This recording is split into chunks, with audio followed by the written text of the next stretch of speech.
ਸਤਿ ਸ਼੍ਰੀ ਅਕਾਲ। ਤੁਸੀਂ ਜੁੜੇ ਹੋਏ ਹੋ ਪੰਜਾਬੀ ਡੀਐਸਏ ਦੇ ਨਾਲ ਤੇ ਮੈਂ ਹਾਂ ਪ੍ਰਵੀਨ ਸ਼ਰਮਾ ਲੈ ਕੇ ਹਾਜ਼ਰ ਹਾਂ program update California. Update California program ਦੇ ਵਿੱਚ ਕਈ ਅਹਿਮ ਤੇ ਕਈ ਖਾਸ ਖਬਰਾਂ ਨੂੰ ਲੈ ਕੇ ਚਰਚਾ ਕਰਨ ਦੇ ਲਈ ਜੁੜ ਚੁੱਕੇ ਨੇ ਹਰਜੋਤ ਸਿੰਘ ਖਾਲਸਾ ਜੀ। ਹਰਜੋਤ ਸਿੰਘ ਜੀ, ਸਤਿ ਸ਼੍ਰੀ ਅਕਾਲ, ਸਵਾਗਤ ਹੈ ਜੀ। ਸਤਿ ਸ਼੍ਰੀ ਅਕਾਲ, ਧੰਨਵਾਦ ਜੀ ਆਇਆਂ ਨੂੰ। ਪੰਜਾਬੀ ਰੇਡੀਓ ਯੂਐਸਏ ਦੇ ਜਿੰਨੇ ਵੀ ਸਰੋਤੇ ਸਾਡੇ ਸਾਰੇ ਹੀ AM ਸਟੇਸ਼ਨਸ, FM ਸਟੇਸ਼ਨਸ, ਘਰਾਂ ਦੇ ਵਿੱਚ ਰੇਡੀਓ ਸੈਟਸ ਦੇ ਰਾਹੀਂ, ਟੈਲੀਫੋਨ ਦੇ ਰਾਹੀਂ, ਫੇਸਬੁੱਕ, YouTube ਤੇ ਲਾਈਵ ਦੇਖ ਰਹੇ ਹੋ, ਸੁਣ ਰਹੇ ਹੋ, ਸਾਰਿਆਂ ਨੂੰ ਜੀ ਆਇਆਂ ਨੂੰ ਤੇ ਬਹੁਤ ਹੀ ਪਿਆਰ ਤੇ ਸਤਿਕਾਰ ਭਰੀ ਸਤਿ ਸ਼੍ਰੀ ਅਕਾਲ ਸਰੋਤਿਓ। ਅੱਜ ਜੂਨ ਦੀ 6 ਤਰੀਕ ਆ, ਦਿਨ ਸ਼ੁੱਕਰਵਾਰ ਆ ਤੇ ਤੁਹਾਡੇ ਲਈ ਸ਼ਾਮ ਦਾ ਅਪਡੇਟ ਕੈਲੀਫੋਰਨੀਆ ਪ੍ਰੋਗਰਾਮ ਲੈ ਕੇ ਹਾਜ਼ਰ ਹੋਏ ਆ ਜੀ। ਅਪਡੇਟ ਕੈਲੀਫੋਰਨੀਆ ਪ੍ਰੋਗਰਾਮ ਨੂੰ ਸਪਾਂਸਰ ਕਰਦੇ ਨੇ ਖਾਲਸਾ ਇੰਸ਼ੋਰੈਂਸ ਏਜੰਸੀ ਵਾਲੇ, ਜਿਨ੍ਹਾਂ ਤੋਂ ਤੁਸੀਂ ਹਰ ਤਰੀਕੇ ਦੀ ਇੰਸ਼ੋਰੈਂਸ ਲੈ ਸਕਦੇ ਹੋ। ਇੰਸ਼ੋਰੈਂਸ ਬਾਰੇ ਪਤਾ ਕਰਨ ਦੇ ਲਈ ਇਹਨਾਂ ਦਾ ਨੰਬਰ ਹੈ 408-272-2500। ਇਹ 1992 ਤੋਂ ਲਗਾਤਾਰ ਇੰਸ਼ੋਰੈਂਸ ਬਿਜ਼ਨਸ ਦੇ ਵਿੱਚ ਸ਼ਾਨਦਾਰ ਸੇਵਾਵਾਂ ਦੇ ਰਹੇ ਨੇ ਤੇ ਅਮਰੀਕਾ ਭਰ ਦੇ ਵਿੱਚ ਇੰਸ਼ੋਰੈਂਸ ਕਰਦੇ ਨੇ। ਓਬਾਮਾ ਕੇਅਰ, ਮੈਡੀਕੇਅਰ ਜਾਂ ਫਿਰ ਕਵਰਡ ਕੈਲੀਫੋਰਨੀਆ ਬਾਬਤ ਪਾਲਿਸੀ ਕਰਵਾਉਣ ਦੇ ਲਈ, ਸਲਾਹ ਲੈਣ ਦੇ ਲਈ ਅੱਜ ਹੀ ਕਾਲ ਕਰੋ 408-272-2500 ਤੇ। ਟਰਕੀਅਨ ਇਮੀਗ੍ਰੇਸ਼ਨ ਲਾ ਫਰਮ ਵਾਲੇ, ਜੇ ਟਰਕੀਅਨ ਟੋਨੀ ਟਰਕੀਅਨਾਂ ਦੇ ਨਾਲ ਤੁਸੀਂ US ਇਮੀਗ੍ਰੇਸ਼ਨ ਬਾਬਤ ਕੋਈ ਵੀ ਸਲਾਹ ਕਰਨੀ ਹੈ ਤਾਂ ਇਹਨਾਂ ਦਾ ਨੰਬਰ ਹੈ 415909-0503। Gurbachan Singh Nagra Sacramento, Sarabjit Singh Kulwinder Singh Toor Yuba City, Gurdev Singh Sohal Antelope, Gursahib Singh Bakersfield, Avtar Singh Manzal Clovis ਤੇ ਪਰਮਜੀਤ ਸਿੰਘ ਦਾਖਾ ਬਰਕਲੇ। ਇਹਨਾਂ ਸਾਰੇ ਹੀ ਸਪਾਂਸਰਸ ਦਾ ਬਹੁਤ ਬਹੁਤ ਧੰਨਵਾਦ। ਤੇ ਜੇਕਰ ਤੁਸੀਂ ਵੀ ਪੰਜਾਬੀ ਡੀਐਸਏ ਦੇ ਇਹਨਾਂ ਪ੍ਰੋਗਰਾਮਾਂ ਨੂੰ ਸਪਾਂਸਰ ਕਰਨਾ ਚਾਹੁੰਦੇ ਹੋ ਤਾਂ ਸਟੂਡੀਓ ਦਾ ਨੰਬਰ ਹੈ 408-272-5200 ਜੀ। ਅੱਜ ਦੀਆਂ ਖਬਰਾਂ ਵੱਲ ਚੱਲੀਏ ਤੇ ਪ੍ਰੈਜ਼ੀਡੈਂਟ ਟਰੰਪ ਤੇ ਐਲੋਨ ਮਸਕ ਦੇ ਵਿੱਚ ਜੋ ਰਿਫਟ ਚੱਲ ਰਿਹਾ ਹੈਗਾ, ਉਹਦੇ ਨਾਲ ਸੰਬੰਧਿਤ ਜਿਹੜੀ ਟੈਸਲਾ ਕੰਪਨੀ ਆ, ਉਹ ਕਹਿੰਦੇ ਵੀ ਪਹਿਲਾਂ ਕਾਫੀ ਵੱਡੀ ਪ੍ਰੋਬਲਮ ਸੀ ਤੇ ਜਦੋਂ ਹੁਣ ਟਰੰਪ ਉਹਨਾਂ ਦੇ ਨਾਲ ਉਹਨਾਂ ਦੀ ਤੂੰ ਐਵੇਂ ਹੋ ਗਈ, ਉਹਦੇ ਨਾਲ ਸਟਾਕ ਮਾਰਕੀਟ ਦੇ ਵਿੱਚੋਂ ਵੀਰਵਾਰ ਨੂੰ $152 ਬਿਲੀਅਨ ਮਾਰਕੀਟ ਕੈਪ ਜਿਹੜਾ ਹੈ ਵਾਈਪ ਆਊਟ ਹੋ ਗਿਆ। ਸੋ ਇਹ ਮੋਸਟ ਸੀਗਾ ਇੱਕ ਦਿਨ ਦੇ ਵਿੱਚ 15 ਦਿਨਾਂ ਦੀ ਹਿਸਟਰੀ ਦੇ ਵਿੱਚ ਕਿਸੇ ਪਬਲਿਕ ਮਾਰਕੀਟ ਦਾ। ਟਰੰਪ ਉਹਨਾਂ ਨੇ ਇੱਥੇ ਤੱਕ ਕਹਿਤਾ ਵੀ ਮੈਂ ਆਪਣੀ ਜਿਹੜੀ ਟੈਸਲਾ ਕਾਰ ਲਈ ਸੀ ਉਹ ਵੀ ਵੇਚਣ ਜਾ ਰਿਹਾ। ਉਧਰ ਐਲੋਨ ਮਸਕ ਹੋਣੀ ਵੱਖ-ਵੱਖ ਇਲਜ਼ਾਮ ਉਹਨਾਂ ਦੇ ਲਾਏ ਆ। ਐਪਸਟੀਨ ਵਾਲੀ ਰਿਪੋਰਟ ਨੂੰ ਲੈ ਕੇ ਉਹਨਾਂ ਨੇ ਇੰਪੀਚਮੈਂਟ ਤੱਕ ਗੱਲ ਕੀਤੀ ਹੈਗੀ ਹੈ। ਇਹ ਕਿਹਾ ਵੀ ਜੇ ਮੈਂ ਨਾ ਹੁੰਦਾ ਇਹ ਜਿੱਤ ਨਹੀਂ ਸਕਦੇ ਸੀਗੇ। ਤੇ ਨਾਲ ਦੀ ਨਾਲ ਬਜਟ ਨੂੰ ਲੈ ਕੇ ਵੀ ਜਿਹੜਾ ਬਜਟ ਆ ਇਹ ਬਹੁਤ ਰੌਂਗ ਹੈਗਾ, ਇਹਦੇ ਨਾਲ ਕਰਜ਼ਾ ਚੜ੍ਹਨਾ ਹੈਗਾ ਆ। ਟੈਸਲਾ ਦੀ CEO ਐਲੋਨ ਮਸਕ ਨੇ ਇਹ ਆਫੀਸ਼ੀਅਲੀ ਕਨਕਲੂਡ ਕਰਤਾ ਵੀ ਉਹਨਾਂ ਦੀ ਜਿਹੜੀ ਟਰੰਪ ਐਡਮਿਨਿਸਟ੍ਰੇਸ਼ਨ ਦੇ ਨਾਲ ਟਰਮ ਹੈਗੀ ਆ ਉਹ ਮਈ ਐਂਡ ਦੇ ਵਿੱਚ ਖਤਮ ਹੋ ਗਈ ਆ। 130 ਦਿਨ ਉਹਨਾਂ ਦੇ ਨਾਲ ਉਹਨਾਂ ਨੇ ਡੋਜ ਡਿਪਾਰਟਮੈਂਟ ਨੂੰ ਰਨ ਕੀਤਾ ਹੈਗਾ। ਸੋ ਨਾਲ ਦੀ ਨਾਲ ਉਹਨਾਂ ਨੇ ਇਹ ਕਿਹਾ ਵੀ ਜਿਹੜਾ ਬਿੱਲ ਆ ਇਹ ਕਿਲ ਦਾ ਬਿੱਲ। ਤੇ ਟੈਸਲਾ ਦੇ ਸ਼ੇਅਰ 14% ਡਾਊਨ ਹੋ ਗਏ ਜਦੋਂ ਟਰੰਪ ਉਹਨਾਂ ਨੇ ਵੀ ਸਟੇਟਮੈਂਟ ਦਿੱਤੀ ਕਿ ਨਹੀਂ ਜੀ ਇਹ ਤਾਂ ਸਬਸਿਡੀਜ਼ ਨੂੰ ਲੈ ਕੇ ਸਾਰੀ ਜਿਹੜੀ ਗੱਲਬਾਤ ਵਾਪਰੀ ਸੀਗੀ।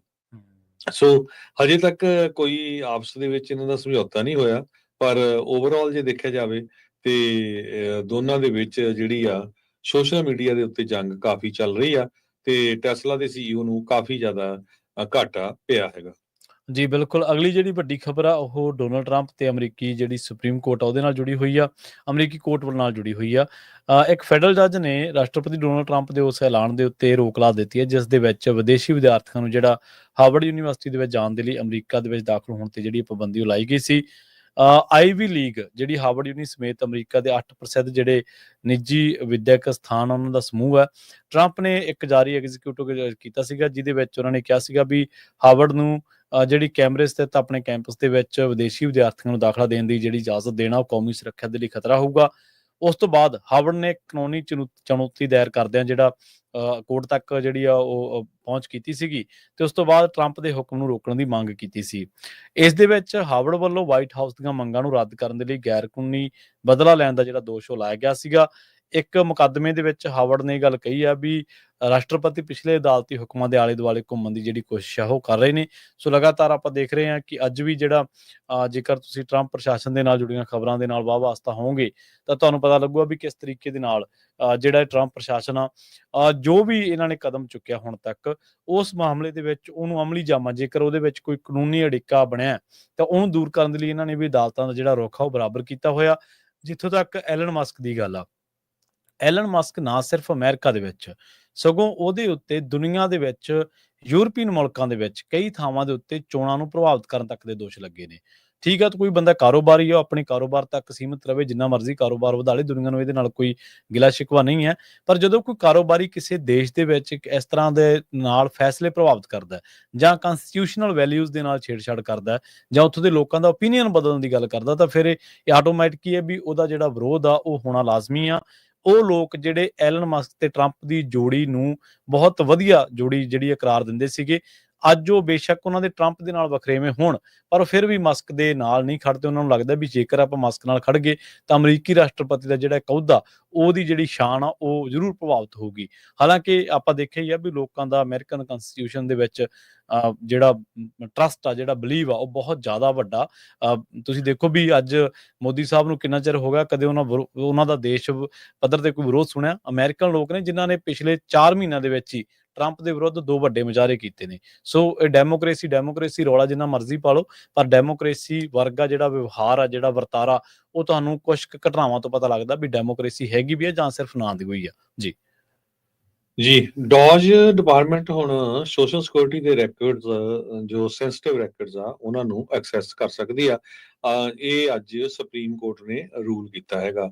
ਲਿਬਰਲ ਜਸਟਿਸਸ ਨੇ ਡਿਸੈਂਟ ਕੀਤਾ ਹੈਗਾ, ਪਰ ਜਿਹੜੇ ਕੰਜ਼ਰਵੇਟਿਵ ਜੱਜਸ ਸੀ, ਉਹਨਾਂ ਨੇ ਇਸ ਨੂੰ ਕਿਹਾ ਵੀ ਹਾਂ, ਜਿਹੜੀ ਡੋਜ ਡਿਪਾਰਟਮੈਂਟ ਆ ਉਹ ਐਕਸੈਸ ਕਰ ਸਕਦੀ ਆ social security records for millions of people. ਤੇ ਜਸਟਿਸ ਨੇ ਇਹ ਗ੍ਰਾਂਟ ਕਰ ਦਿੱਤੀ ਆ, ਜੋ ਇੱਕ ਟਰੰਪ ਐਡਮਿਨਿਸਟ੍ਰੇਸ਼ਨ ਵੱਲੋਂ ਐਮਰਜੈਂਸੀ ਰਿਕੁਐਸਟ ਕੀਤੀ ਗਈ ਸੀਗੀ।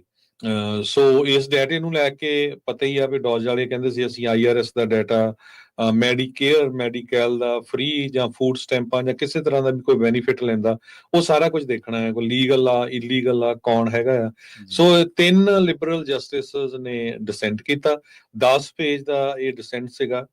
ਜਸਟਿਸ ਕੇਤਨਜੀ ਬਰਾਊਨ ਜੈਕਸਨ ਨੇ ਡਿਸੀਜਨ ਜਿਹੜਾ ਇਹ ਲਿਖਿਆ ਹੈਗਾ। ਟਰੰਪ ਐਡਮਿਨਿਸਟ੍ਰੇਸ਼ਨ ਦੇ ਜਿਹੜੇ ਵਕੀਲ ਆ, ਉਹਨਾਂ ਨੇ ਇਹ ਕਲੇਮ ਕੀਤਾ ਸੀ ਭਈ ਅਸੀਂ ਜਿਹੜਾ ਡਾਟਾ ਆ, ਉਹ ਜੋ ਫਰਾਡ ਹੋ ਰਿਹਾ, ਫਰਾਡੂਲੈਂਟ ਪੇਮੈਂਟਸ ਜਾ ਰਹੀਆਂ ਹੈਗੀਆਂ, ਉਸ ਨੂੰ ਐਕਸੈਸ ਕਰਨਾ ਹੈਗਾ ਆ, ਉਸ ਨੂੰ ਵੈਰੀਫਾਈ ਕਰਨਾ ਆ, ਤਾਂ ਕਿ ਪਤਾ ਲੱਗ ਸਕੇ ਵੀ ਬਿਲਕੁਲ ਸਹੀ ਲੋਕਾਂ ਨੂੰ ਜਿਹੜੀ ਸੋਸ਼ਲ ਸਿਕਿਉਰਿਟੀ ਆ ਜਾਂ ਹੋਰ ਬੈਨੀਫਿਟਸ ਆ ਉਹ ਮਿਲ ਰਹੇ ਆ ਕਿ ਨਹੀਂ। ਜੀ। ਅਗਲੀ ਖਬਰ ਦੇ ਵੱਲ ਵਧੀਏ ਤੇ ਰੁਕ ਕਰੀਏ ਬੇਕਰਸਫੀਲਡ ਦਾ। ਕਰਨ ਕਾਉਂਟੀ ਦੇ ਵਿੱਚ ਆਪਾਂ ਦੇਖਿਆ ਕੈਲੀਫੋਰਨੀਆ ਦੇ ਵਿੱਚ ਪਾਣੀ ਨੂੰ ਲੈ ਕੇ ਖਾਸਾ ਇਸ਼ੂ ਹੈ। ਕੈਲੀਫੋਰਨੀਆ ਜਾਂ ਕਈ ਹੋਰ ਸਟੇਟਾਂ ਇਸ ਮਾਮਲੇ ਦੇ ਵਿੱਚ ਫੈਡਰਲ ਗਵਰਨਮੈਂਟ ਦੇ ਨਾਲ ਟਕਰਾਉਂਦੀਆਂ ਵੀ ਆਪਾਂ ਨੂੰ ਨਜ਼ਰ ਆਉਂਦੀਆਂ ਨੇ, ਜਦੋਂ ਕਿਤੇ ਉਹਨਾਂ ਦੇ ਹਿੱਤਾਂ ਨੂੰ ਢਾਹ ਲੱਗਦੀ ਆ। ਤੁਸੀਂ ਅਕਸਰ ਜਦੋਂ ਫ੍ਰੀਵੇਜ਼ ਦੇ ਉੱਤੋਂ ਗੁਜ਼ਰਦੇ ਹੋ ਤਾਂ ਲੋਕਾਂ ਨੇ ਨਿਊਸਮ ਦੇ ਵਿਰੋਧ ਦੇ ਵਿੱਚ ਵੀ ਕਈ ਵਾਰੀ ਵੱਡੇ ਜਿਹੜੇ ਬੈਨਰ ਆ ਉਹ ਲਾਏ ਹੁੰਦੇ ਆ ਵੀ ਜਿਹੜਾ ਪਾਣੀ ਆ ਉਹ ਦੂਜੇ ਸੂਬਿਆਂ ਨੂੰ ਨਾ ਸਿੱਟੋ, ਪਾਣੀ ਕਿਸਾਨਾਂ ਨੂੰ ਦਿਓ। ਕਰਨ ਕਾਉਂਟੀ ਵਾਟਰ ਏਜੰਸੀ ਨੇ ਜਿਹੜਾ ਇੱਕ ਮੋਸ਼ਨ ਫਾਈਲਡ ਕੀਤਾ, ਜਿਹਦੇ ਵਿੱਚ ਇਹਨਾਂ ਨੇ ਇਸ ਗੱਲ ਦੀ ਮੰਗ ਕੀਤੀ ਹੈ ਵੀ ਜਿਹੜਾ ਇਹਨਾਂ ਦਾ ਲਾਸੂਟ ਹੈ ਕਰਨ ਰਿਵਰ ਨੂੰ ਲੈ ਕੇ, ਉਸ ਮਾਮਲੇ ਦੇ ਵਿੱਚ ਇਹਨਾਂ ਦੇ ਨਾਲ ਇੱਕ ਧੱਕਾ ਹੋ ਰਿਹਾ, ਤੇ ਉਹਦੇ ਕਰਕੇ ਹੁਣ ਅਸੀਂ ਜਿਹੜਾ ਮੋਸ਼ਨ ਆ ਉਹ ਫਾਈਲ ਕਰਨ ਜਾ ਰਹੇ ਹਾਂ ਪਿਛਲੇ ਮਹੀਨੇ ਦੀ 30 ਤਰੀਕ ਨੂੰ। ਇਹਦੇ ਵਿੱਚ ਇਹ ਗੱਲ ਦੱਸੀ ਗਈ ਹੈ ਵੀ ਇਹ ਜਿਹੜੀ ਏਜੰਸੀ ਹੈ ਕਰਨ ਕਾਉਂਟੀ ਵਾਟਰ ਏਜੰਸੀ, ਇਹ ਸਮਝਦੀ ਹੈ, ਇਹਨਾਂ ਦਾ ਮੰਗ ਹੈ ਕਿ ਜਿਹੜਾ ਵਕੀਲ ਆ ਉਹਨੇ ਇਹ ਗੱਲ ਕਹੀ ਸੀਗੀ ਕਿ ਜੇਕਰ ਮੁਕੱਦਮਾ ਇਹ ਚੱਲਦਾ ਇਸ ਤਰ੍ਹਾਂ ਹੀ, ਤਾਂ ਉਹਦੇ ਵਿੱਚੋਂ ਅਸੀਂ ਕੇਸ ਦੇ ਵਿੱਚੋਂ ਕੁਝ ਮੱਦਾਂ ਨੂੰ ਹਟਾਉਣ ਦੇ ਲਈ ਸਹਿਮਤ ਜਿਹੜਾ ਉਹ ਨਹੀਂ ਹੋਵਾਂਗੇ।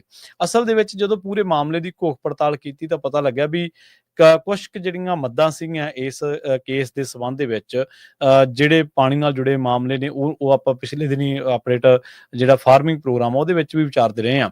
ਉਹ ਕਹਿੰਦੇ ਕਿ ਜੇਕਰ ਇਹ ਕੇਸ ਜਿਹੜਾ ਕਿ ਕਰਨ ਨੂੰ ਵਾਪਸ ਲਿਆਂਦਾ ਜਾਂਦਾ, ਜਿਹੜਾ ਵਾਟਰ ਆਡਿਟ ਕੈਲੀਫੋਰਨੀਆ ਜਾਂ ਹੋਰ ਜਿਹੜੇ ਅਦਾਰੇ ਨੇ, ਉਹਨਾਂ ਦਾ ਕਹਿਣਾ ਇਹ ਹੈ ਕਿ ਜੇਕਰ ਸਟੱਡੀ ਹੋਊਗੀ ਤਾਂ ਇਹਦੇ ਨਾਲ ਜਿਹੜੇ ਰਿਵਰ ਆਪਰੇਸ਼ਨਸ ਨੇ ਉਹ ਦੁਬਾਰਾ ਕੀਤੇ ਜਾਣ। ਕਰਨ ਕਾਉਂਟੀ ਵਾਟਰ ਏਜੰਸੀ ਜਿਹੜੀ ਆ ਉਹ ਇਸ ਕੇਸ ਦੇ ਕਈ ਮੱਦਾਂ ਨੂੰ ਪ੍ਰਭਾਵਿਤ ਕਰ ਰਹੀ ਹੈ, ਜਿਹਦੇ ਵਿੱਚ ਦੱਸਿਆ ਜਾ ਰਿਹਾ ਕਿ ਜੱਜ ਜਿਹੜੇ ਜੌਨ ਲੂਆ ਨੇ, ਉਹਨਾਂ ਨੇ ਕਿਹਾ ਕਿ ਇਹ ਬਾਇਸਡ ਹੋਣ ਦੇ ਦੋਸ਼ ਜ਼ਰੂਰ ਲੱਗ ਰਹੇ ਨੇ, ਪਰ ਅਸਲ ਦੇ ਵਿੱਚ ਇਹ ਬਾਇਸ ਨਹੀਂ ਹੈ, ਪੱਖਪਾਤ ਕਿਸੇ ਵੀ ਕਿਸਮ ਦਾ ਨਹੀਂ ਹੈ। ਮੇਰੀ ਜਿਹੜੀ ਇੰਜੈਕਸ਼ਨ ਹੋਈ ਸੀਗੀ ਜਦੋਂ ਵੀ ਇਹ ਕੇਸ ਫਾਈਲ ਕੀਤਾ ਗਿਆ ਸੀਗਾ, ਉਹ ਜਿਹੜਾ ਉਦੋਂ ਇਹ ਸਾਰੇ ਮੱਦਾਂ ਨੂੰ ਜਿਹੜਾ ਉਹ ਵਿਚਾਰਿਆ ਗਿਆ ਸੀਗਾ। ਸੋ ਹੁਣ ਇਸ ਏਜੰਸੀ ਦਾ ਦੋਸ਼ ਹੈ ਕਿ ਜਿਹੜਾ ਪਿਛਲੇ ਦਿਨੀ ਮੋਸ਼ਨ ਨੂੰ ਜਿਹੜਾ ਇੱਕ ਮੋਸ਼ਨ ਪਹਿਲਾਂ ਵੀ ਪਾਇਆ ਗਿਆ ਸੀਗਾ, ਜਿਹੜਾ ਸਿਟੀ ਆਫ ਬੇਕਰਸਫੀਲਡ ਦੇ ਨਾਲ ਸੰਬੰਧ ਦੱਸਿਆ ਗਿਆ।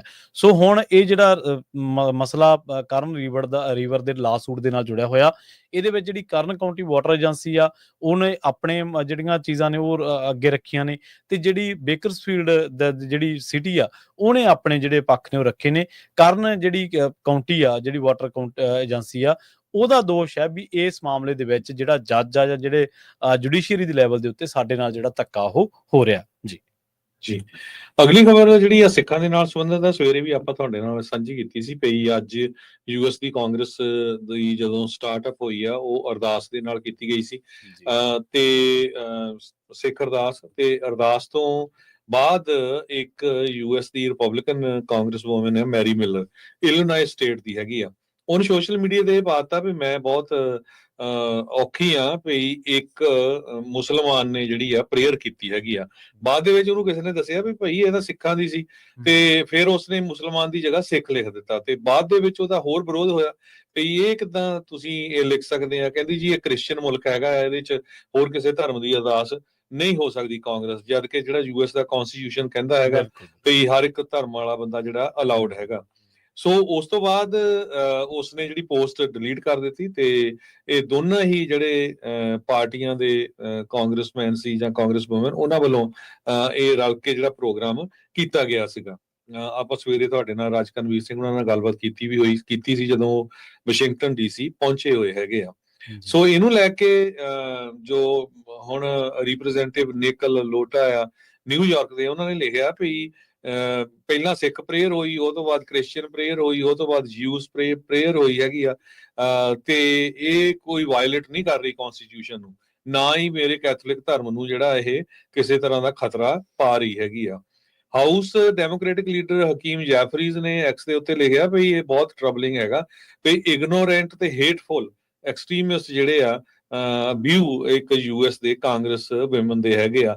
Congress Asian Pacific American caucus ਨੇ ਵੀ ਇਸ ਨੂੰ ਕੰਡੈਮ ਕੀਤਾ ਹੈ, ਕਹਿੰਦੇ ਸਿੱਖ ਤਾਂ ਮੁਸਲਮ ਦੋ ਸੈਪਰੇਟ ਤੇ ਡਿਸਟਿੰਕਟ ਰਿਲੀਜਨਸ ਹੈਗੇ ਆ, ਪਰ ਕਿਸੇ ਵੀ ਧਰਮ ਨੂੰ ਜਿਹੜਾ ਇਦਾਂ ਜਿਹੜਾ ਕਿਸੇ ਤਰ੍ਹਾਂ ਉਹਦਾ ਜਿਹੜਾ ਨਿਰਾਦਰ ਕਰਨਾ, ਉਹ ਇੱਕ ਮਾੜੀ ਗੱਲ ਹੈਗੀ ਆ। ਸੋ ਅੱਜ ਦੀਆਂ ਜਿੰਨੀਆਂ ਵੀ ਟੌਪ ਦੇ ਨਿਊਜ਼ਪੇਪਰਸ ਆ, ਉਹਨਾਂ ਦੇ ਫਰੰਟ ਦੇ ਉੱਤੇ ਇਹ ਨਿਊਜ਼ ਲੱਗੀ ਹੋਈ ਆ ਵੀ ਕਿਸ ਤਰ੍ਹਾਂ ਇੱਕ ਯੂਐਸ ਦੀ ਕਾਂਗਰਸ ਵੂਮਨ ਕਿੱਦਾਂ ਉਹ ਅਨਐਜੂਕੇਟਡ ਹੋ ਸਕਦੀ, ਜਿਹਨੂੰ ਇਹ ਨਹੀਂ ਪਤਾ ਵੀ ਇਹ ਮੁਸਲਮਾਨ ਆ ਜਾਂ ਸਿੱਖ ਆ, ਚਾਹੇ ਕੋਈ ਵੀ ਆ, ਤੇ ਫਿਰ ਉਸ ਤੋਂ ਬਾਅਦ ਉਹ ਕਿਉਂ ਨਹੀਂ ਅਰਦਾਸ ਕਰ ਸਕਦੇ ਹੈਗੇ। ਸੋ ਉਹਦਾ ਕਾਫੀ ਜ਼ਿਆਦਾ ਜਿਹੜਾ ਵਿਰੋਧ ਆ ਹੋ ਰਿਹਾ ਹੈਗਾ। ਨਹੀਂ, ਵਿਰੋਧ ਹੋਣਾ ਲਾਜ਼ਮੀ ਹੈ ਹਰਜੋਤ ਸਿੰਘ ਜੀ। ਦੇਖੋ, ਇਹ ਜਿਹੜਾ ਮੁਲਕ ਆ ਉਹ ਸਾਰਿਆਂ ਨੇ ਜਿਹੜੇ ਧਾਰਮਿਕ ਭਾਵਨਾਵਾਂ ਉਹਨਾਂ ਦੀ ਕਦਰ ਕਰਨ ਵਾਲਾ ਮੁਲਕ ਆ ਬਾਈ ਕੰਸਟੀਟਿਊਸ਼ਨ। ਇਹ ਨਹੀਂਗਾ ਕਿ ਕੋਈ ਪਾਰਟੀ ਕਹਿੰਦੀ ਵੀ ਅਸੀਂ ਜ਼ਿਆਦਾ ਧਾਰਮਿਕ ਆਜ਼ਾਦੀ ਦੇਵਾਂਗੇ। ਜਿਹੜੇ ਇਹ ਲੋਕ ਨੇ, ਨੁਮਾਇੰਦੇ ਨੇ, ਪਹੁੰਚੇ ਹੋਏ ਨੇ ਵੱਖ-ਵੱਖ ਸਦਨ ਦੇ ਵਿੱਚ ਜਾਂ ਹਾਊਸ ਦੇ ਵਿੱਚ ਕਿਸੇ ਵੀ ਤਰੀਕੇ ਦੇ ਨਾਲ, ਉਹਨਾਂ ਨੂੰ ਸਭ ਤੋਂ ਪਹਿਲਾਂ ਕੰਸਟੀਟਿਊਸ਼ਨਲ ਵੈਲਿਊਜ਼ ਜਿਹੜੀਆਂ ਨੇ ਉਹ ਜ਼ਰੂਰ ਰੀਡ ਕਰਨੀਆਂ ਚਾਹੀਦੀਆਂ ਨੇ। ਕਈ ਵਾਰੀ ਆਪਾਂ ਦੇਖਿਆ ਵੀ ਨਿੱਜੀ ਨਫ਼ਰਤ ਦੇ ਵਿੱਚ ਗ੍ਰਸੇ ਲੋਕ ਜਿਹੜੇ ਨੇ ਉਹ ਇਸ ਤਰ੍ਹਾਂ ਦੇ ਜਿਹੜੀਆਂ ਗੱਲਾਂ ਬਾਤਾਂ ਕਰਦੇ ਰਹਿੰਦੇ ਨੇ। ਆਪਾਂ ਨਾ ਸਿਰਫ ਸਿੱਖ ਅਰਦਾਸ ਦੀ ਰਿਸਪੈਕਟ ਕਰਦੇ ਹਾਂ, ਬਲਕਿ ਜਿਹੜੀ ਉੱਥੇ ਜੂਸ਼ ਲੋਕਾਂ ਨੇ ਕੋਈ ਪ੍ਰਾਰਥਨਾ ਕੀਤੀ, ਆਪਾਂ ਉਹਦੀ ਵੀ ਰਿਸਪੈਕਟ ਬਰਾਬਰ ਕਰਦੇ ਹਾਂ। ਬਾਕੀ ਜਿਹੜੇ ਹੋਰ ਧਰਮਾਂ ਨੂੰ ਜਿਹੜਾ ਵੀ ਉੱਥੇ ਕਿਸੇ ਨੂੰ ਸਤਿਕਾਰ ਦਿੱਤਾ ਗਿਆ, ਰਿਸਪੈਕਟ ਦਿੱਤੀ ਗਈ, ਆਪਾਂ ਉਹਦੀ ਵੀ ਰਿਸਪੈਕਟ ਕਰਦੇ ਹਾਂ। ਸੋ ਇਹ ਬਹੁਤ ਮਾੜੀ ਗੱਲ ਹੈ ਜੇਕਰ ਉਹ ਇਸ ਤਰ੍ਹਾਂ ਦੇ ਨਾਲ ਬਿਹੇਵ ਕਰ ਰਹੇ ਨੇ। ਪਹਿਲਾਂ ਕਿਸੇ ਭਾਈਚਾਰੇ ਨੂੰ ਕਹਿ ਦੇਣਾ ਤੇ ਬਾਅਦ ਦੇ ਵਿੱਚ ਕਿਸੇ ਭਾਈਚਾਰੇ ਨੂੰ ਕਹਿ ਦੇਣਾ। ਫ੍ਰੈਜ਼ਨੋ ਸਿਟੀ ਕਾਉਂਸਲ ਦੀ ਗੱਲ ਕਰੀਏ, ਇਸ ਹਫ਼ਤੇ ਸ਼ਹਿਰ ਦਾ ਜਿਹੜਾ 2.4 ਬਿਲੀਅਨ ਦਾ ਜਿਹੜਾ ਡਾਲਰ ਦਾ ਬਜਟ ਆ, ਉਹਦੇ ਉੱਤੇ ਇਹਨਾਂ ਨੇ ਬੜੀ ਲੰਬੀ ਚਰਚਾ ਕੀਤੀ। ਦੱਸਿਆ ਗਿਆ ਕਿ ਬਜਟ ਦੇ ਉੱਤੇ ਜਿਹੜੀ ਚਰਚਾ ਹੋਈ ਆ, ਕੌਂਸਲ ਨੇ 22 ਡਿਪਾਰਟਮੈਂਟਸ ਜਿਹੜੇ ਨੇ ਉਹਨਾਂ ਦੀਆਂ ਜਿਹੜੀਆਂ ਉਹ ਆਪਾਂ ਕਹਿ ਲਈਏ ਕਿ ਇੱਕ ਤਰੀਕੇ ਨਾਲ ਪ੍ਰੈਜੈਂਟੇਸ਼ਨ ਸੁਣੀਆਂ, ਤੇ ਨਾਲ ਉਹਨਾਂ ਦੇ ਜਿਹੜੀਆਂ ਮੰਗਾਂ ਸੀਗੀਆਂ ਜਾਂ ਜਿਹੜੇ ਸਵਾਲ ਸੀ ਉਹਨਾਂ ਦੇ ਜਵਾਬ ਦਿੱਤੇ। ਕੌਂਸਲ ਦੇ ਅਖੀਰਲੇ ਮਹੀਨੇ ਦੇ ਅੰਤ ਤੱਕ ਜਿਹੜਾ ਆਉਂਦਿਆਂ 2.4 ਬਿਲੀਅਨ ਡਾਲਰ ਦੇ ਜਿਹੜਾ ਬਜਟ ਆ ਉਹਨੂੰ ਮਨਜ਼ੂਰੀ ਦਿੱਤੀ ਆ। 60 ਜਿਹੜੇ ਪ੍ਰੋਜੈਕਟ ਨੇ ਵੱਖ-ਵੱਖ ਤਰ੍ਹਾਂ ਦੇ, ਉਹਦੇ ਲਈ ਬਜਟ ਜਿਹੜਾ ਉਹ ਮਤਾ ਪਾ ਕੇ ਰੱਖਿਆ ਗਿਆ ਕਿ ਇਹਨਾਂ ਪ੍ਰੋਜੈਕਟਾਂ ਦੇ ਲਈ ਜਿਹੜਾ ਬਜਟ ਆ ਉਹ ਰੱਖਣਾ ਪੈਣਾ। 9.6 ਮਿਲੀਅਨ ਡਾਲਰ ਦੀ ਜਿਹੜੀ ਮੋਹੜਾ ਵੰਡ ਕੀਤੀ ਗਈ ਹੈ, ਜਿਹਨੂੰ ਮੇਅਰ ਜੈਰੀ ਡਾਇਰ ਜਿਹੜੇ ਨੇ ਉਹਨਾਂ ਨੇ ਦੱਸਿਆ ਵੀ ਅਸੀਂ ਪ੍ਰਸ਼ਾਸਨ ਦੇ ਵਿੱਚ ਖਰਚ ਕਰਾਂਗੇ, ਇਹਨਾਂ ਥਾਵਾਂ ਤੇ ਖਰਚ ਕਰਾਂਗੇ।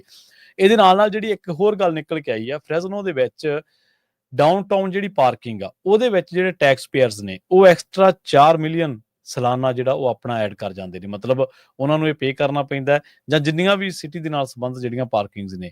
60 ਮੋਸ਼ਨ ਜਿਹੜੇ ਨੇ ਉਹ ਰੀਐਲੋਕੇਟ ਕਰਨ ਦੇ ਲਈ 10 ਮਿਲੀਅਨ ਜਿਹੜਾ ਬਜਟ ਆ ਉਹਨੂੰ ਪਾਏ ਗਏ।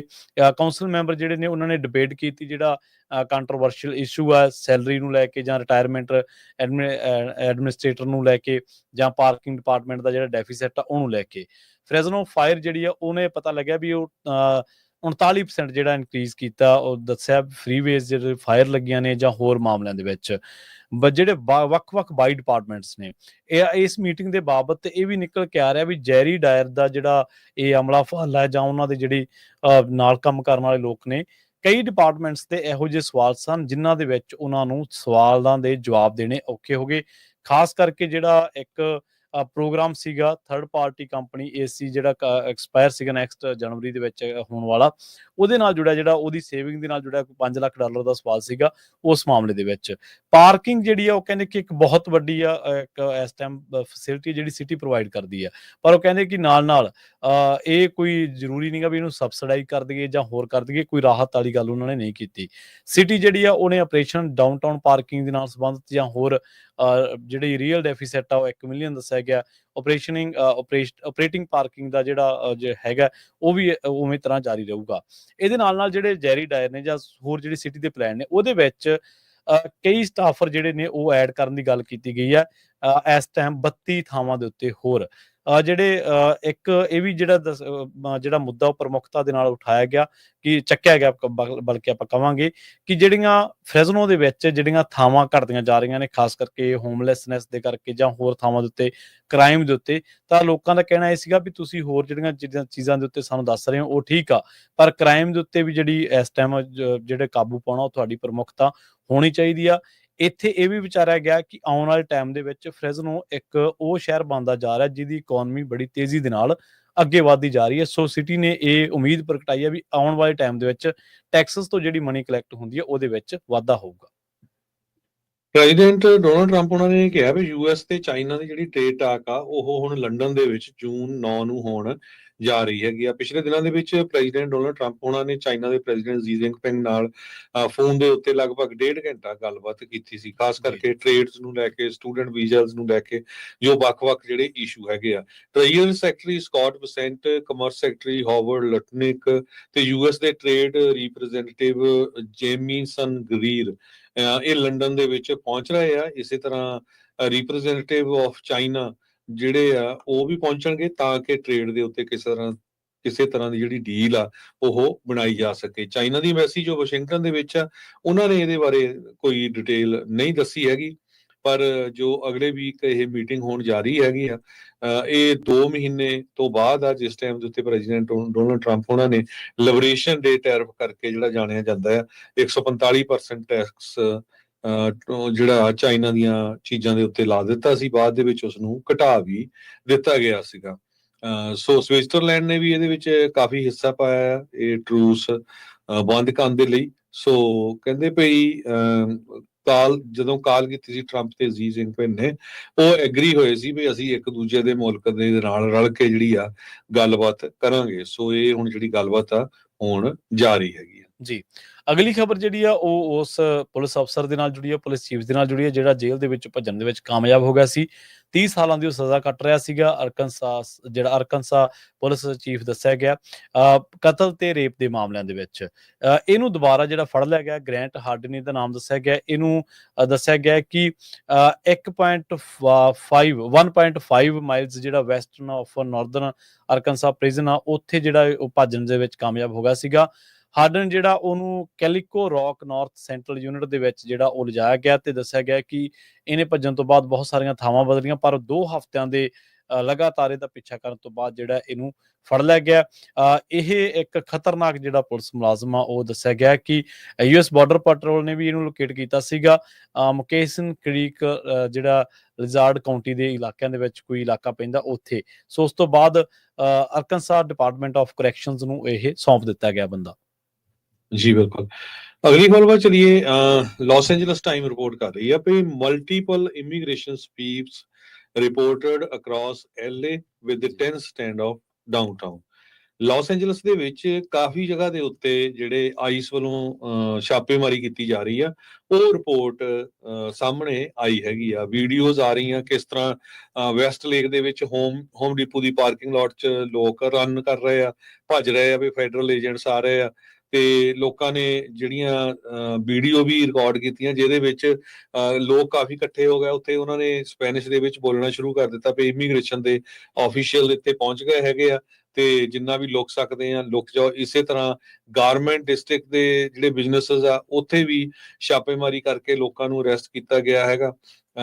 ਸਭ ਤੋਂ ਹੈਰਾਨੀ ਵਾਲੀ ਗੱਲ ਇਹ ਆ ਵੀ ਕੁਛ ਯੂਨੀਅਨ ਦੇ ਮੈਂਬਰਸ ਜਿਹੜੇ ਆ, ਜੀ ਇਹ ਜਿਹੜੀ ਸਭ ਤੋਂ ਵੱਡੀ ਯੂਨੀਅਨ ਹੈਗੀ ਆ, service employee SEIU, service employees international union, ਉਹਨਾਂ ਦੇ ਪ੍ਰੈਜ਼ੀਡੈਂਟ ਡੇਵਿਡ ਹੋਰੇਟਾ, ਉਹਨਾਂ ਨੂੰ ਡਿਟੇਨ ਕੀਤਾ ਗਿਆ ਹੈਗਾ ਤੇ ਉਹਦੇ ਸੱਟਾਂ ਵੀ ਲੱਗੀਆਂ ਹੈਗੀਆਂ। ਇਸੇ ਤਰ੍ਹਾਂ ਇਸ ਤੋਂ ਬਿਨਾਂ ਹੋਰ ਵੀ ਇਸ ਯੂਨੀਅਨ ਦੇ ਜਿਹੜੇ ਬੰਦੇ ਆ ਉਹ ਅਰੈਸਟ ਕੀਤੇ ਗਏ ਹੈਗੇ ਆ। ਮੇਅਰ ਕੈਰਨ ਵਾਸ ਜੋ ਲਾਸ ਐਂਜਲਸ ਦੀ ਆ, ਉਹਨਾਂ ਨੇ ਇਹ ਕਿਹਾ ਵੀ ਲੋਕਾਂ ਦੇ ਮਨਾਂ ਦੇ ਵਿੱਚ ਟੈਰਰ ਫੈਲਾ ਰਹੇ ਹੈਗੇ ਆ, ਸੋ ਇਹਦੇ ਕਰਕੇ ਡਿਸਟਰਪਟ ਬੇਸਿਕ ਪ੍ਰਿੰਸੀਪਲਸ ਆਫ ਸੇਫਟੀ ਸਾਡੇ ਸ਼ਹਿਰ ਦੇ ਵਿੱਚ ਹੋ ਰਹੀ ਹੈਗੀ ਆ। ਸੋ ਡਾਊਨਟਾਊਨ ਲਾਸ ਐਂਜਲਸ ਦੇ ਰੇਡ ਦੇ ਵਿੱਚ ਵੀ ਬੰਦੇ ਫੜੇ ਹੈਗੇ ਆ। ਇੱਕ ਕੈਟੀਆ ਗਾਰਸੀਆ US ਸਿਟੀਜ਼ਨ, ਉਹਨੇ ਦੱਸਿਆ ਵੀ ਉਹਦੇ ਜਿਹੜੇ ਫਾਦਰ ਆ, ਉਸ ਨੂੰ ਜਿਹੜਾ ਅਰੈਸਟ ਕੀਤਾ ਗਿਆ ਹੈਗਾ। ਸੋ ਕਾਫੀ ਲੋਕਾਂ ਨੂੰ ਲਾਸ ਐਂਜਲਸ ਦੇ ਵਿੱਚ ਅਰੈਸਟ ਕੀਤਾ ਗਿਆ ਹੈਗਾ ਆਈਸ ਵੱਲੋਂ। ਜੀ ਸੋ ਹਰਜੋਤ ਸਿੰਘ ਜੀ, ਆਪਣਾ ਜਿਹੜਾ ਖਬਰਾਂ ਦਾ ਸਮਾਂ ਜੀ ਉਹ ਸਮਾਪਤੀ ਵਾਲਾ, ਤੇ ਜਾਂਦੇ ਜਾਂਦੇ ਆਪਾਂ ਕਰੰਸੀ ਦੇ ਬਾਰੇ ਤੇ ਸਟਾਕ ਦੇ ਬਾਰੇ ਜ਼ਰੂਰ ਜਾਣਕਾਰੀ ਦਿੰਦੇ ਚਲੇ ਜੀ। ਅੱਜ ਜੇ ਸਟਾਕ ਮਾਰਕੀਟ ਦੀ ਗੱਲ ਕਰੀਏ, ਜਿਸ ਤਰ੍ਹਾਂ ਮੈਂ ਸਵੇਰੇ ਵੀ ਦੱਸਿਆ ਸੀ ਵੀ 1,33,000 ਨਵੀਆਂ ਜੌਬਸ ਕ੍ਰੀਏਟ ਹੋਈਆਂ ਆ, ਜਿਹਦੇ ਕਰਕੇ ਅੱਜ ਸਟਾਕ ਮਾਰਕੀਟ ਉੱਪਰ ਗਈ ਆ। ਡਾਓ ਜੋਨ ਇੰਡਸਟਰੀਅਲ 443.13 ਅੱਪ ਗਿਆ ਤੇ ਕਲੋਜ਼ ਹੋਇਆ 42,762.87 ਦੇ ਉੱਤੇ। ਤੇ ਇਸੇ ਤਰ੍ਹਾਂ S&P ਇੰਡੈਕਸ ਅੱਪ ਗਿਆ 231.50 ਤੇ ਕਲੋਜ਼ ਹੋਇਆ 19,529.95 ਦੇ ਉੱਤੇ। ਤੇ ਇਸੇ ਤਰ੍ਹਾਂ ਨੈਸਡੈਕ ਵੀ ਜਿਹੜਾ ਆ ਉਹ 162.08 ਅੱਪ ਗਿਆ ਤੇ ਕਲੋਜ਼ ਹੋਇਆ 20,045.36 ਦੇ ਉੱਤੇ। ਜੀ ਬਿਲਕੁਲ। ਇਸੇ ਤਰ੍ਹਾਂ ਜੇਕਰ ਕਰੰਸੀ ਦੀ ਗੱਲ ਕਰੀਏ ਤਾਂ ਅੱਜ $1 ਦੀ ਕੀਮਤ ਕੈਨੇਡਾ ਦੇ $1 ਤੇ 37 ਸੈਂਟ ਦੇ ਬਰਾਬਰ, ਇੰਡੀਆ ਦੇ 85 ਰੁਪਏ ਤੇ 79 ਪੈਸਿਆਂ ਦੇ ਬਰਾਬਰ, ਤੇ ਪਾਕਿਸਤਾਨ ਦੇ 282 ਰੁਪਏ ਤੇ 20 ਪੈਸਿਆਂ ਦੇ ਬਰਾਬਰ $1 ਦੀ ਕੀਮਤ ਰਹੀ ਹੈ। ਜੀ ਇੱਕ ਵਾਰੀ ਫੇਰ ਸਰੋਤਿਆਂ ਨੂੰ ਬੇਨਤੀ ਕਰਦੇ ਜਾਈਏ ਤੇ ਕੱਲ ਨੂੰ ਨਗਰ ਕੀਰਤਨ ਹੈਗਾ ਸੈਨ ਫਰਾਂਸਿਸਕੋ ਦੇ ਵਿੱਚ, ਵੱਧ ਚੜ ਕੇ ਨਗਰ ਕੀਰਤਨ 'ਚ ਹਿੱਸਾ ਪਾਓ। ਬਹੁਤ ਸਾਰੇ ਸ਼ਹਿਰਾਂ ਤੋਂ ਬੱਸਾਂ ਜਾ ਰਹੀਆਂ। ਅੱਜ ਜਿਹੜੇ ਦੁਪਹਿਰੇ ਪ੍ਰੋਗਰਾਮ ਹੋਏ ਸੀ ਉਹਨਾਂ ਦੇ ਵਿੱਚ ਦੱਸਿਆ ਵੀ ਸੀ। ਅਸੀਂ ਸਾਰਿਆਂ ਦੀ ਲਿਸਟ ਜਿਹੜੀ ਆ ਉਹ ਪੰਜਾਬੀ ਰੇਡੀਓ USA ਦੀ ਫੇਸਬੁੱਕ ਦੇ ਉੱਤੇ ਪਾ ਦਿੱਤੀ ਹੈਗੀ ਆ। ਕਿਹਨੂੰ ਕੰਟੈਕਟ ਕਰਨਾ ਹੈਗਾ ਆ, Yuba City, Bradshaw road Gurdwara Sacramento, West Sacramento Gurdwara Sahib, French Camp Gurdwara Sahib, Stockton Gurdwara Sahib, Fremont Gurdwara Sahib ਤੇ ਸੈਂਟਾ ਕਲਾਰਾ ਗੁਰਦੁਆਰਾ ਸਾਹਿਬ ਤੇ ਚੈਰੀ ਐਵਨਿਊ ਫ੍ਰਿਜ਼ਨੋ ਦੇ ਗੁਰਦੁਆਰਾ ਸਾਹਿਬ, ਇਹਨਾਂ ਸਾਰਿਆਂ ਤੋਂ ਜਿਹੜੀਆਂ ਬੱਸਾਂ ਜਾ ਰਹੀਆਂ। ਸੋ ਆਪਣੇ ਆਪਣੇ ਨਾਮ ਲਿਖਾਓ। ਸਵੇਰੇ ਹੀ ਬੱਸਾਂ ਤੁਰਨੀਆਂ 7 ਵਜੇ ਦੇ ਲਾਗੇ ਛਾਗੇ, ਤਾਂ ਕਿ ਤੁਸੀਂ ਟਾਈਮ ਸਿਰ ਜਿਹੜਾ ਨਗਰ ਕੀਰਤਨ ਜਦੋਂ ਸ਼ੁਰੂ ਹੋਣਾ ਉਸ ਟਾਈਮ ਪਹੁੰਚ ਸਕੋ। ਜੀ ਬਿਲਕੁਲ। ਸੋ ਇੱਥੇ ਪ੍ਰੋਗਰਾਮ ਅਪਡੇਟ ਕੈਲੀਫੋਰਨੀਆ ਨੂੰ ਆਪਾਂ ਸਮਾਪਤ ਕਰਾਂਗੇ। ਸਾਡੇ ਦੋਵਾਂ ਵੱਲੋਂ ਤੁਹਾਨੂੰ ਸਭ ਨੂੰ ਪਿਆਰ ਸਤਿਕਾਰ ਸਹਿਤ ਸਤਿ ਸ਼੍ਰੀ ਅਕਾਲ। ਸਤਿ ਸ੍ਰੀ ਅਕਾਲ।